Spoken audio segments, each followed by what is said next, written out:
नमस्कार मंडळी. अमेरिकेमध्ये सध्या स्कूल चालू झालेल्या आहेत आणि आता आम्ही देवांचं ID कार्ड काढण्यासाठी स्कूलमध्ये आलेलो आहोत. तर इथली गव्हर्मेंट स्कूल कशी आहे त्याची मी तुम्हाला एक झलक दाखवते. गव्हर्मेंट स्कूल म्हटल्यानंतर आपल्या डोळ्यासमोर एक वेगळीच इमेज तयार होते. तर अमेरिकेमधली गव्हर्मेंट स्कूल कशी आहे ती आज मी तुम्हाला दाखवते. अमेरिकेमध्ये सगळ्यात आधी मुलाला शाळेत ॲडमिशन घेण्यासाठी तुम्ही ज्या एरियामध्ये राहता त्या एरियानुसार तुमच्या मुलाची शाळा ठरते. समोर तुम्हाला जो काही एरिया दिसतोय हा संपूर्ण पार्किंग एरिया आहे. राईट साईडला सुद्धा तेवढाच पार्किंग एरिया आहे. पेरेंट्स आणि स्कूल स्टाफसाठी हा राखीव आहे. त्याच्यानंतर ड्रॉप ऑफची एक वेगळी लेन आहे की जे कोण पेरेंट्स मुलांना स्कूलमध्ये ड्रॉप करण्यासाठी येणार आहेत त्यांच्यासाठी वेगळी लेन आहे. इथे पेरेंट्स येतात, मुलं गाडीतून उतरतात आणि हळूहळू गाड्या पुढे जात राहतात की जेणेकरून मागे इथे गर्दी होऊ नये. आणखीन एक मला आवडणारी इथली गोष्ट म्हणजे इथल्या स्कूल बस सर्व्हिसेस म्हणजे अगदी पिकअप आणि ड्रॉप हे सुद्धा या स्कूलतर्फेच या सुविधा दिल्या जातात आणि त्या पूर्णपणे मोफत असतात. इथं एज्युकेशन सोबतच मुलांच्या ओव्हरऑल डेव्हलपमेंटवर पण खूप लक्ष दिलं जातं. अभ्यासाबरोबर स्पोर्ट्स, म्युझिक, आर्ट्स, ॲक्टिव्हिटीज आणि वेगवेगळ्या स्किल्ससाठीही ऑपॉर्च्युनिटीज असतात. इथं मुलांनी फक्त पुस्तकातून शिकून घोकमपट्टी करायची असं अजिबात नाहीये.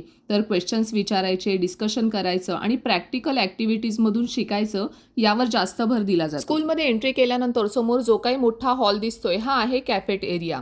आता इथल्या लंच ब्रेकबद्दल सांगायचं झालं तर सगळी मुलं एकत्र येऊन गोंधळ होऊ नये आणि तो गोंधळ टाळण्यासाठी प्रत्येक क्लासला लंच ब्रेकसाठी वेगवेगळा टायमिंग दिलेला आहे. इथली बरीच मुलं घरून लंच घेऊन जातातच, पण इथल्या स्कूलच्या कॅन्टीनमध्ये सुद्धा गरम गरम लंच सर्व केलं जातं आणि त्याचं शुल्कसुद्धा अतिशय कमी असतं. अतिशय माफक दरात त्यांनी इथं लंचची सोय ठेवलेली असते मुलांसाठी. या स्कूलमध्ये आणखीन एक इंटरेस्टिंग सब्जेक्ट शिकवला जातो तो म्हणजे फूड्स ऑफ द वर्ल्ड. वेगवेगळ्या देशांच्या खाद्य संस्कृतीबद्दल आणि पौष्टिक घटकांबद्दल शिकवलं जातं. मुलं स्वतः पदार्थ बनवतात त्यामुळे त्यांना प्रत्यक्ष अनुभव मिळतो.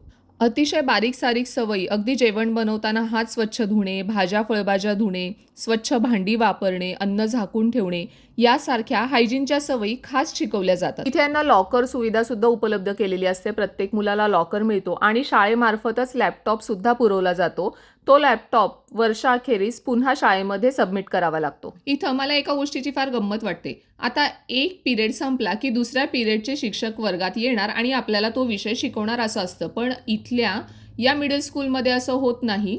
हे जे समोर दिसत आहेत हे वेगवेगळे क्लासरूम्स आहेत वेगवेगळ्या सब्जेक्टचे. तर क्लास संपल्यानंतर शिक्षक न येता मुलांना त्या क्लासरूममध्ये जाऊन तो पिरियड अटेंड करावा लागतो. तर ही अशी होती अमेरिकेमधली गव्हर्मेंट स्कूल. तर हा व्हिडिओ तुम्हाला कसा वाटला हे मला कमेंट करून नक्की कळवा.